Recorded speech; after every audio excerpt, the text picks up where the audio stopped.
O tema da minha pregação hoje é contra a letargia cristã. O que é letargia? Né? Um profundo sono, uma incapacidade de reagir ou a inércia, mais propriamente dito.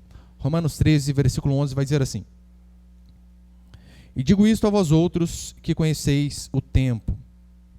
Já é hora de vos despertardes do sono, porque a nossa salvação está agora mais perto, como que quando no princípio cremos. Vai alta noite e vem chegado o dia. Deixamos, pois, as obras das trevas e revistamo-nos das armas da luz. Andemos dignamente como em pleno dia, não em orgias, bebedices, não em impudicícias, dissoluções. Eu vou explicar o que é cada uma dessas coisas já. Não em contendas e ciúmes, mas revesti-vos do Senhor Jesus Cristo, e nada disponhais para a carne no tocante às suas concupiscências. Concupiscências é o desejo forte, maligno, né? Não se disponha para aquilo que a nossa natureza carnal se inclina automaticamente. É o que o Paulo está dizendo.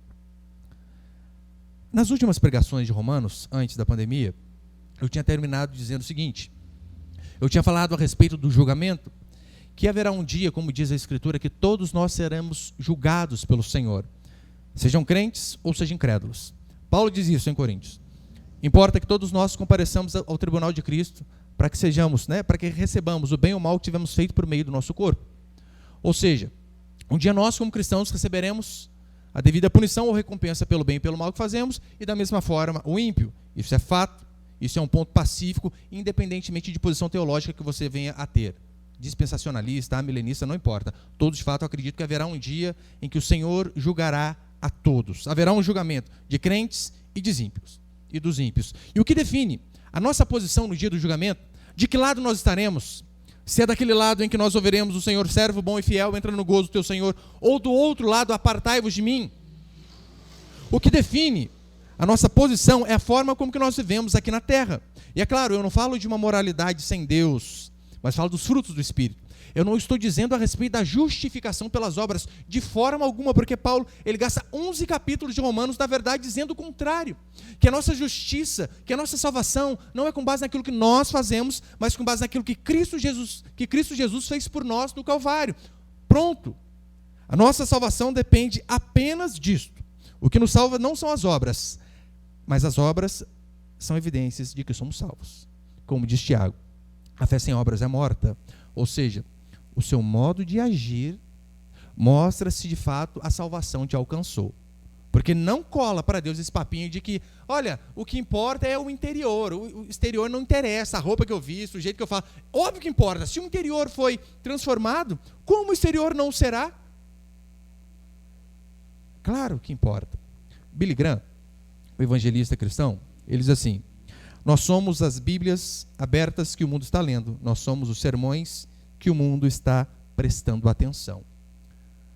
Ou seja, antes de você abrir a boca para evangelizar alguém, a pessoa já faz um raio-x de você por completo com base no seu comportamento, nas coisas que você fala, nas pessoas com que você anda, em quem são as suas influências, o que você escreve hoje em dia, por conta das redes sociais. Ou seja, nós de fato somos cartas abertas ambulantes, andando pela cidade, pelo trabalho, no meio dos nossos familiares, e essa carta aberta que somos nós, está falando muito a respeito do Deus ao qual nós servimos. Por isso, olha a importância de você não apenas confessar Cristo com a boca, mas também com o seu comportamento. Quanto ao pecado, o ensino é o seguinte: agora que vocês, de fato, estão em Cristo Jesus e o Espírito Santo habita em vocês, vocês precisam lutar contra os seus desejos malignos, contra a vontade de fazer aquilo que é errado, contra a vontade de dormir todo dia até mais tarde, contra a vontade de faltar aos cultos, contra a vontade de pecar. Nós precisamos lutar a cada dia, porque o fato do Espírito Santo estar em nós não nos faz ser letárgicos, parados. Não podemos agir. Muito pelo contrário, o fato de sermos cheios do Espírito Santo nos dá, de verdade, força para vencer batalhas que anteriormente nós não conseguiríamos vencer por conta própria. Porque é o que diz a Escritura, nós éramos escravos do pecado. Mas por conta do Espírito Santo habitar em nós, hoje nós podemos vencer. Portanto, o que te faz vencer diante das tentações não é você terminar o culto, vir pedir para o pastor fazer uma oração para você, ele põe a mão na sua cabeça, você cai para trás, levanta, e então os problemas estão resolvidos. Não, não é assim. O que faz eu e você vencermos as batalhas diárias em relação ao pecado e sermos a cada dia mais santos é você ouvir a palavra, é você voltar para sua casa e, em hipótese alguma, ver internet sozinho e cancelar, talvez, a sua TV por assinatura que te leva ao pecado e parar de arrumar confusão. Se o seu problema seja que você gasta muito, é destruir o seu cartão, é tirar os seus olhos daquilo que pode te levar para o pecado. É isso que eu e você temos que fazer. Não andar com pessoas que podem nos levar para o buraco. Então, a santificação não é apenas algo que acontece no momento, mas nós somos a cada dia transformados pela palavra, mas temos a necessidade e a obrigação de sairmos daqui e agirmos como cristão. Porque se nós somos mentirosos, dizemos que conhecemos a Deus, mas andamos de forma contrária àquilo que a palavra de Deus diz, pode ter certeza, isso é um mau testemunho para o nosso Deus e prova que, na verdade, não somos filhos, somos apenas adeptos a um clube religioso. E com base nisso, eu quero passar apenas 2 princípios esta noite. Põe ali, por favor, Vinícius. Cuidado com a sonolência espiritual. Não fala sonolência dormir aí não, pode ficar em paz, tá? Não que você possa dormir. Aí. Mas é claro, falando de algo espiritual, cuidado com a sonolência espiritual. Paulo, ele repete um assunto que ele já tinha falado. Se você realmente puxar aí na memória, você vai ver o que eu vou falar aqui. Já falei nas ministrações anteriores. Pastor, mas é necessário falar de novo? Sim. Óbvio que é. A arte do ensino se resume em repetição. Para que nós de fato venhamos aprender algo, é necessário ouvir várias vezes. No quartel nós usávamos uma frase que era assim: repetição com correção até exaustão leva à perfeição. Em relação à palavra de Deus também nós precisamos aprender e ouvir constantemente, diariamente, nos alimentarmos todo dia da palavra de Deus, porque Paulo aqui ele é bem claro, olha, já é hora de despertar do sono. O sono aqui de fato significa, olha, uma situação onde você para espiritualmente, você precisa despertar dessa sonolência em que vocês caíram. Convenhamos, os cultos online que estávamos fazendo são bênçãos, graças a Deus temos até uma família aqui por conta das lives. Mas isso nos leva à letargia, a nos acomodar. Meu irmão, que é uma coisa mais gostosa que isso? Você ouvir pregação debaixo do cobertor comendo pipoca? Qualquer coisinha, você para, vai resolver suas coisas, depois você volta. E é claro que não é a mesma coisa. Cultos online, por um grande período de tempo, na verdade, nos fazem esfriar. Você experimentou meio de forma prática, eu que ia ser desegrejado por 2 meses. Ou seja, cultuar a Deus em casa. Não é a mesma coisa. Olha, eu lembro até hoje o dia que começamos a fazer novamente os pequenos grupos, mas que alegria do fundo do coração mesmo de estar com os irmãos, ouvir mais vozes que não eram as vozes da minha casa cantando. Ouvir mais irmãos compartilhando a respeito da palavra. Nós sabemos que em tempos onde o evangelho ele é a cada dia mais colocado de lado, o que vai fazer não são pessoas transformadas por Deus, o resultado não vai ser assim. O resultado serão pessoas a cada dia mais sonolentas espiritualmente. A internet, a modernidade é uma bênção, mas nós não podemos usá-la como desculpa para deixarmos de fazer aquilo que a Escritura nos ordena, que é não deixeis de congregar, que é estar junto com os irmãos. Lembra a parábola das 10 virgens? Ela fala justamente contra a negligência, contra a sonolência, contra a falta de vigilância. É interessante que, sobre o dia do Senhor, em Tessalonicenses 5, Paulo vai dizer assim: assim, pois, não durmamos como os demais, pelo contrário, vigiemos e sejamos sóbrios. Não durmamos como os demais. Aqui o sentido é, o dia do Senhor se aproxima. A cada dia que passa, mais próximo está a volta do Senhor. Então, quanto mais esse dia se aproxima, eu e você temos a obrigação de buscarmos a Deus mais e mais, de vigiarmos mais, de não nos deixarmos cair em tentação, de não levarmos Deus em banho-maria e achar que está tudo bem, que não precisamos nos firmar. Muito pelo contrário, como o dia vai passando, eu e você temos a obrigação de a cada dia buscarmos mais e mais o nosso Senhor. E um dos nossos maiores perigos, pode ter certeza, é a sonolência espiritual, quando nós esquecemos as nossas responsabilidades. Achamos que apenas responsabilidade do pastor ler a palavra, estudar a palavra, ler livros que expliquem a respeito da palavra. Você precisa entender, meu irmão, que você como cristão, você tem responsabilidades. que você como cristão, você é uma carta viva e aonde você vai, as pessoas talvez não vão te rotular nem pelo nome da igreja que você serve. Vão rotular você pelo nome do seu Deus ao qual você diz servir. Então é muito importante você saber que você não é cristão apenas aqui, no ambiente de culto, apenas aqui neste salão, mas você continua sendo cristão lá no seu trabalho. Você continua sendo cristão no trânsito, sabia? Você é crente lá, meu irmão. Cuidado, você xinga os outros lá, papinho da Monhangá. Não pode. Está com adesivo da igreja ainda, imagina, é desgrama. Olha, uma vez eu tinha pegado minha esposa na cidade aqui do lado, e eu lembro que estava no horário da nossa programação da rádio, e os carros estavam todos parados lá, que estava tendo uma obra. E eu em cima do horário já, falei, ai meu Deus do céu, tem que pegar ela logo, voltar para casa. Eu falei, um pedacinho na contramão, Deus perdoa, né? Quem nunca errou, que atira a primeira pedra. E estava no horário da nossa programação na rádio. O que eu fiz? Dei uma entradinha na contramão, peguei uma rua lá, na hora escutei uma buzina, pi, pi, pi. Daqui a pouco o irmão abaixou o vidro e disse, paz, pastor, estou ouvindo o senhor na rádio agora aqui, ó.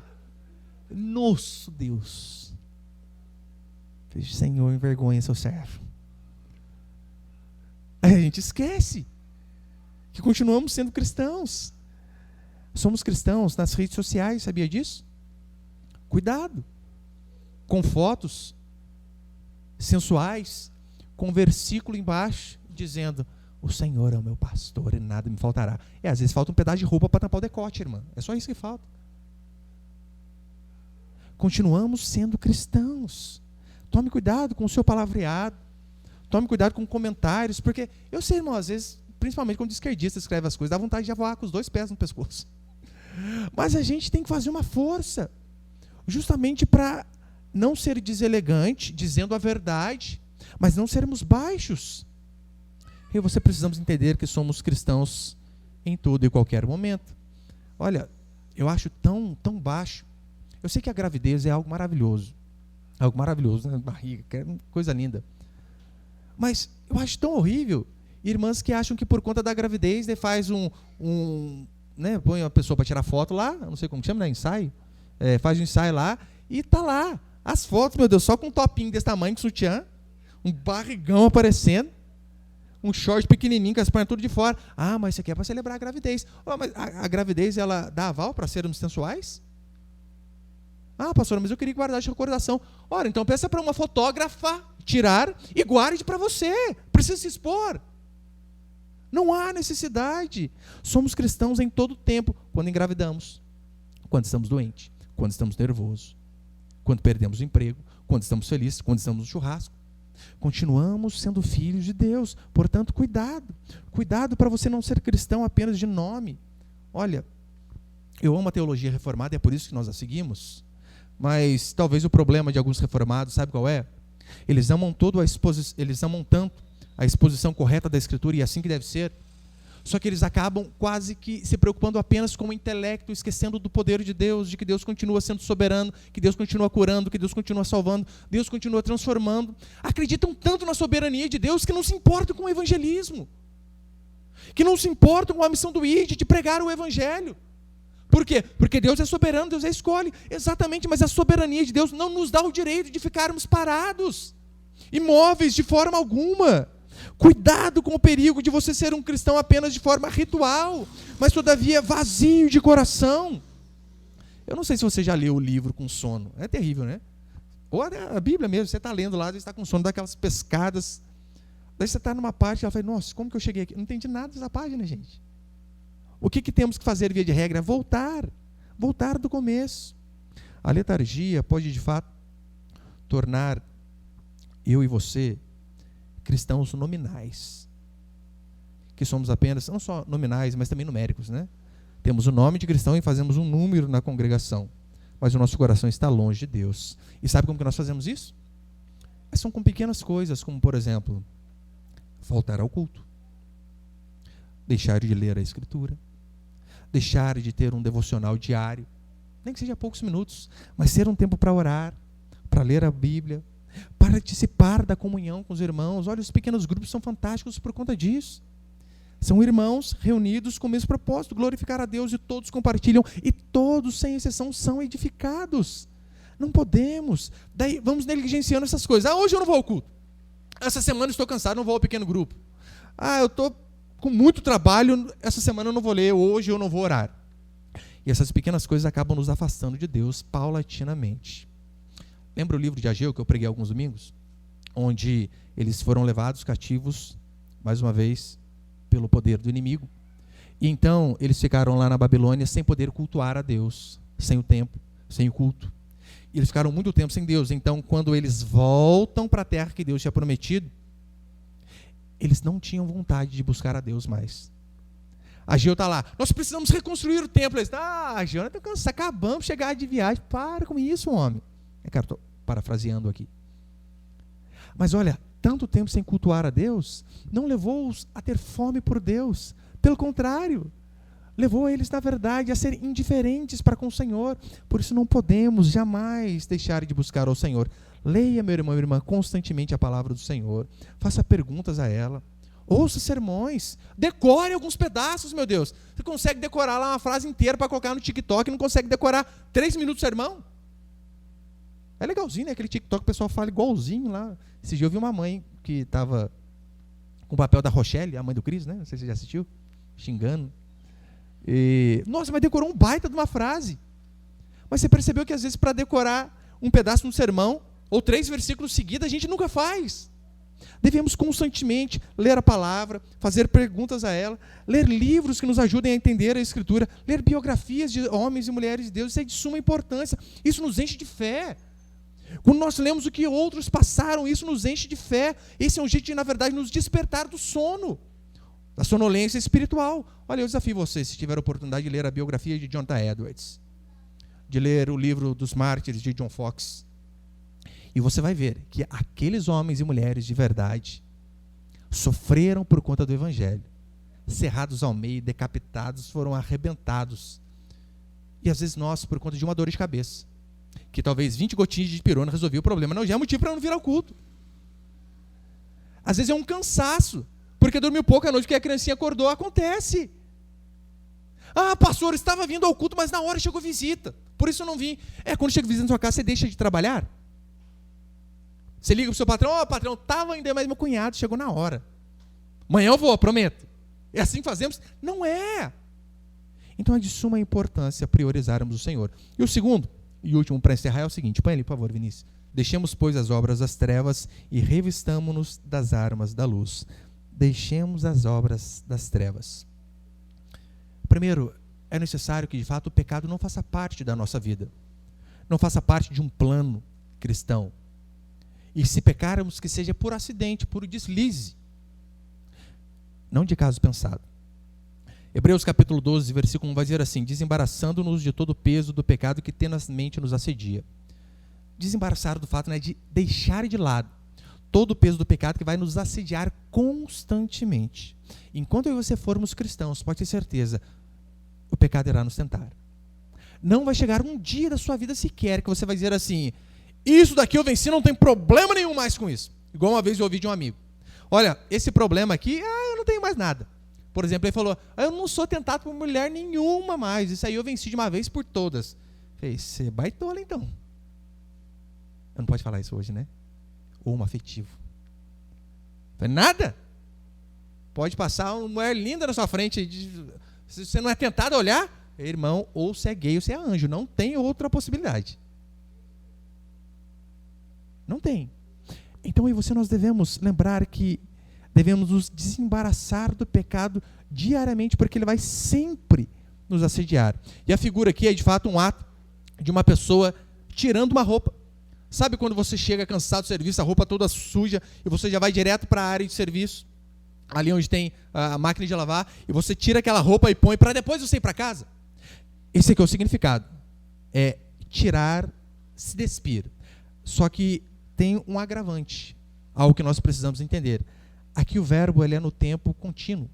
Ou seja, não é apenas uma vez, mas continuamente nós devemos nos desvencilhar daquilo que é pecado, daquilo que é mal, daquilo que nos atrapalha de servir a Deus. Martinho Lutero, nas suas 95 teses, a primeira tese dele é a seguinte: ele diz que nós devemos ter o arrependimento como um estado constante na vida do cristão. Nós não nos arrependemos apenas no dia que convertemos, mas o arrependimento, em algumas versões se diz a penitência, ela é um estado constante na vida do cristão. Ou seja, dia a dia, nós crescemos em arrependimento. Em Gálatas capítulo 5, põe ali por favor, vai dizer assim: as coisas que a natureza humana produz são bem conhecidas, e são elas: a imoralidade, natureza, algumas versões estão a carne, né? A carne, a natureza humana, é aquilo que de forma natural nós temos vontade. E olha o que ele diz: as coisas que a natureza humana produz são bem conhecidas, elas são a imoralidade sexual, a impureza, as ações indecentes, a adoração de ídolos, as feitiçarias, inimizades, brigas, ciumeiras, acessos de raiva, ambição egoísta, desunião, divisões, as invejas, bebedeiras, as farras e outras coisas parecidas com essas. Repito o que já disse: os que fazem essas coisas não receberão o reino de Deus. Olha que interessante. Os frutos da carne, da nossa natureza, são exatamente esses: feitiçaria, inimizade, adoração de ídolos, coisas indecentes, impurezas. E Paulo vem e diz para nós que aqueles que assim permanecem, de fato, não receberão o reino de Deus.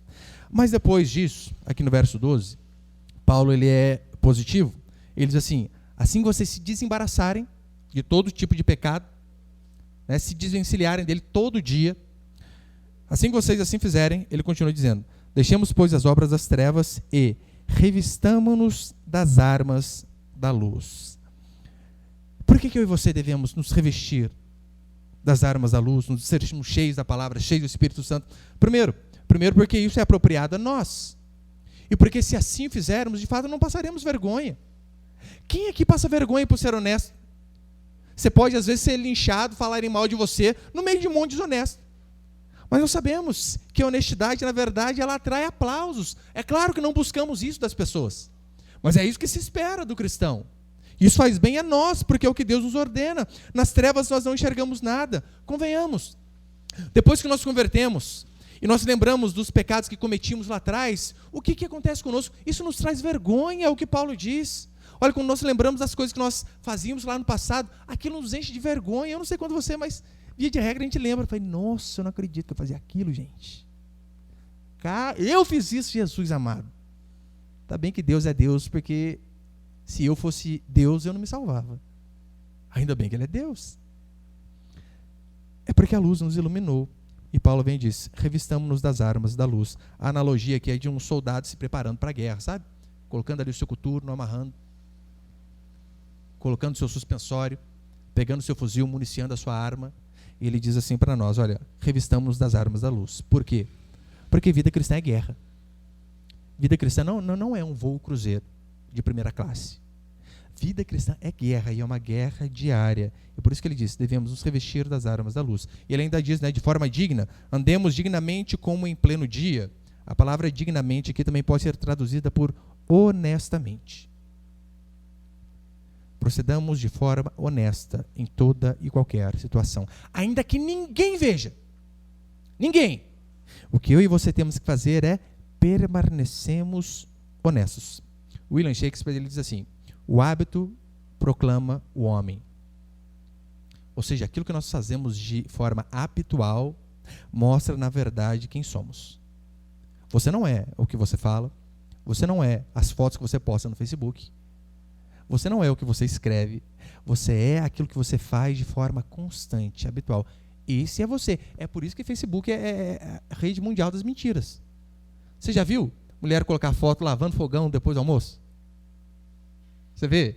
Não vê. É só coisa maravilhosa. Só foto maquiada. É ou não é? Às vezes chegam algumas pessoas na igreja: ô pastor, eu te conheci no Facebook. Eu falei: sério? Eu nunca te vi lá. Ah, pastor, eu sou essa aqui. Ah, tá brincando. Você? Será? É outra gente. É claro que eu não falo desse jeito para a pessoa. Mas a gente toma um susto. Porque aquela não é a vida real. Não é uma maravilha, gente? Puxa vida, eu acho lindo, né? Declaração de amor para tudo que é lado. Será que é assim o dia inteiro mesmo? Dá uns quebra-pau de vez em quando, faz parte, mas a briga ninguém põe. Ninguém põe. O hábito proclama o homem. Ou seja, nós somos aquilo que fazemos de forma habitual. O duro é que Paulo ele coloca aqui contendas, inveja exatamente na mesma família dos outros pecados. Olha que coisa. Brigas e inveja juntamente com aquele monte de pecado que acabamos de ler. Porque o espírito que leva a contenda é o mesmo que leva às orgias, à bebedice e até a se apostatar da fé. É o que diz a Escritura. Portanto, há um só meio pelo qual eu e você podemos rejeitar as obras das trevas. E sabe qual é?